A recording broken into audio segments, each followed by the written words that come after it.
짧았던 방학도 지나고 드디어 개학할 날이 곧 다가왔습니다. 여러분 어떻게 방학을 보냈나요?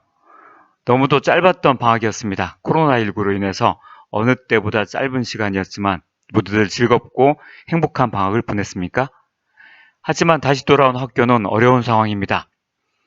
매일매일 코로나 바이러스 신규 확진자가 늘고 있습니다. 그래서 부모님들도 선생님들도 걱정이 많습니다. 중앙재난안전대책본부에서는 16일 0시부터 2주간 사회적 거리두기 2단계로 들어선다고 발표했습니다.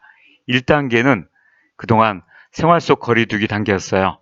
그런데 2단계는 지금 화면에 보이는 것처럼 실내 50인 이상, 실외 100인 이상의 모임이나 행사를 금지합니다. 스포츠 행사 역시 무관중으로 경기를 치러야 되고, 학교는 지금 화면에 보이는 것처럼 등교나 원격 수업 때 유초 중학교는 밀집도가 3분의 1을 유지해야 됩니다. 고등학교는 3분의 2를 유지해야 되고 1학기랑 비슷한 상황이 될 것 같습니다. 이렇게 시작되는 2학기 어떻게 준비해야 안전하고도 즐겁게 보낼 수 있을까요? 부모님들이 가장 걱정하는 것, 선생님들이 가장 걱정하는 첫 번째 대책은 뭘까요? 바로 여러분들의 안전, 건강입니다. 따라서 최고의 백신을 준비해야 됩니다. 오른쪽 표를 보시면요. 코로나19에 감염된 사람이 마스크를 미착용할 경우, 건강한 사람도 미착용할 경우 100% 감염됩니다. 하지만 코로나19에 감염되었다 해도 마스크를 쓸 경우 마스크를 쓴 여러분에게 감염될 확률은 1.5%, 한마디로 100명 중에 1.5명밖에 감염되지 않습니다. 가장 중요한 것은 마스크를 쓰는 것입니다. 최고의 백신, 마스크. 마스크만 쓴다면 다시 돌아온 학교에서도 여러분들은 안전할 것입니다. 귀찮고 힘들어도 뭔가 시원하다 싶을 때는 마스크. 마스크를 쓰지 않을 경우에 코로나 감염 위험이 5배나 높은 것으로 나타났습니다. 방역당국은 입이나 턱에 걸치면 예방 효과가 없다면서 올바른 마스크 착용이 중요하다고 강조했습니다. 한영규 기자입니다. 코로나19의 전파를 막는 가장 효과적인 예방수단은 마스크 착용입니다. 침방울을 통한 코로나19 바이러스의 전파를 막아주기 때문입니다. 마스크 착용의 중요성은 역학조사에서도 확인되고 있습니다. 확진자가 3명의 일행과 함께 1시간 이상 같은 승용차를 타고 이동했지만 모두 마스크를 꼼꼼히 착용하여 일행 중 단 한 명도 감염되지 않았던 사례가 이를 증명하고 있습니다. 실외 야외 공간에서 2m 이상 거리 두기가 가능하면 마스크를 쓰지 않아도 됩니다. 하지만 2m 이상 거리 두기가 어려운 실내에서는 마스크를 착용해야 합니다. 우리 교실은 2m 이상 거리를 두기가 어려운 현실입니다. 그래서 마스크와 함께 중요한 게 이런 거리 두기라고 생각합니다. 8월 17일 뉴스인데요. 부모님들이 다시 혼란스러운 상황입니다. 그리고 부모님들이 온라인 수업을 하게 할 때 두 번째로 걱정하는 건 바로 여러분들의 학습 격차입니다. 교육부 교육청에서도 회의를 열어서 이 온라인 수업을 하면서 여러분들이 학습의 차이가 늘어나는 걸 해소하고 싶어서 노력하고 있습니다. 코로나19로 초등학생들은 일주일에 한 번, 중학생들은 사흘에 한 번꼴로 등교를 하다 보니 교육 격차가 현실화되고 있다는 우려가 나오고 있습니다. 경제적으로 여유가 있는 가정은 학원에서 보충을 하지만 그렇지 못한 경우가 사실 더 많죠. 정수정 기자가 취재했습니다. 서울의 한 지역 아동센터에는 오전 10시가 되면 하나둘 아이들이 모이기 시작합니다. 등교를 하지 않는 날은 센터에서 원격 수업을 듣고 선생님 도움을 받아 숙제도 합니다. 센터에 오는 아이들은 그나마 다행입니다. 사회나 과학이나 이런 과목들은 여러 차례에 걸쳐서 도와주지 않으면 숙제를 하기 어려운 경우가 있어요. 혼자서 할 수 없어서 어른의 도움이 원격 수업으로 진도는 나갈 수 있지만 실제 아이들이 이해했는지 확인할 수 없고 학습 집중력도 떨어질 수밖에 없습니다. 학교에서도 고민이 많습니다. 학습에 대한 공백이 또 보이는 거죠. 그러니까 그 가정에 어떤 여건이 있느냐에 따라서 그 학습에 절대적인 요인으로 영향을 미칠 수밖에 없어서. 한 교육시민단체 조사 결과 부모의 학력과 경제력이 온라인 수업에 영향을 미칠 것이라는 질문에 학부모의 60% 이상이 동의했고 학부모 10명 중 7명은 온라인 수업만으로는 학습 내용을 잘 이해하지 못할 것이라고 대답했습니다. 그래서 중요한 게 무엇일까요? 여러분들이 이해를 못해도 그냥 지나가 버리는 습관. 이걸 2학기 역시 코로나에게서 자유롭지 못한 현실에서 온라인 수업을 할 때 이 부족한 한계를 극복하려면 첫 번째는 여러분이 열심히 공부해야 되고요. 두 번째는 모르는 것은 적극적으로 물어봐야 됩니다. 우리 학교에서도 조사해 봤더니 부모님들이 매일 도와주는 경우는 14.2% 밖에 없었습니다.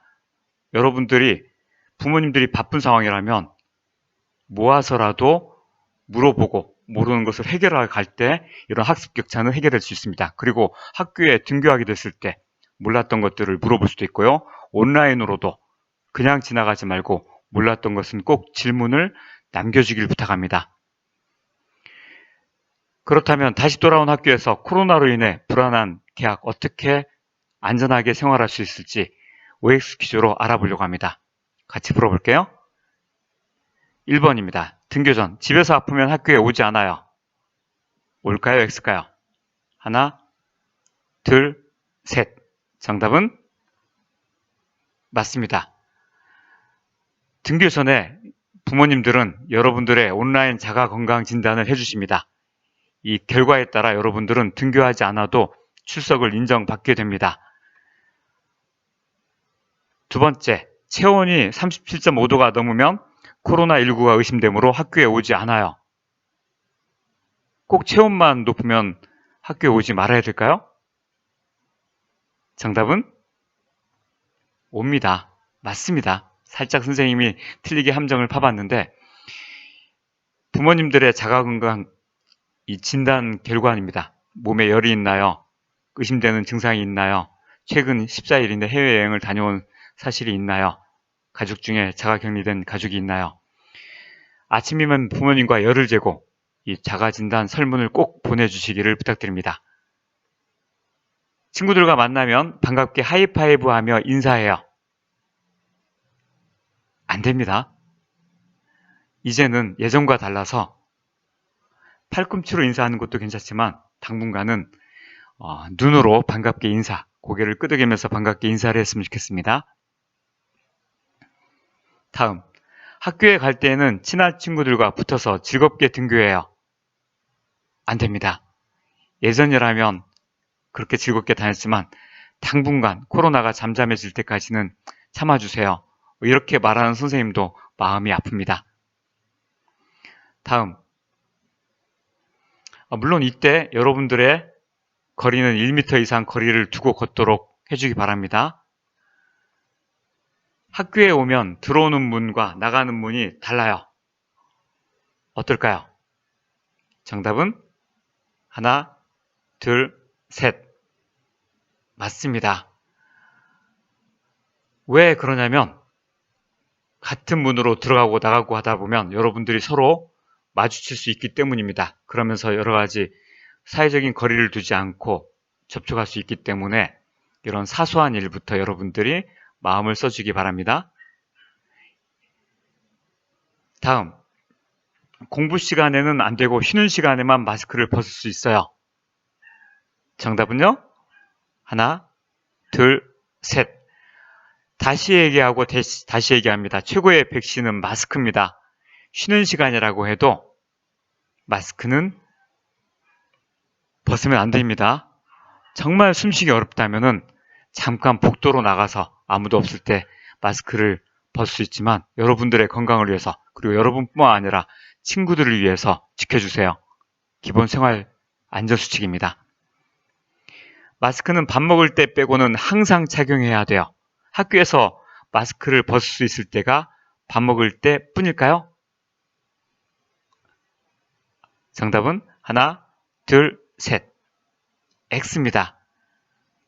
1학기 때 수업하면서 알고 계시잖아요.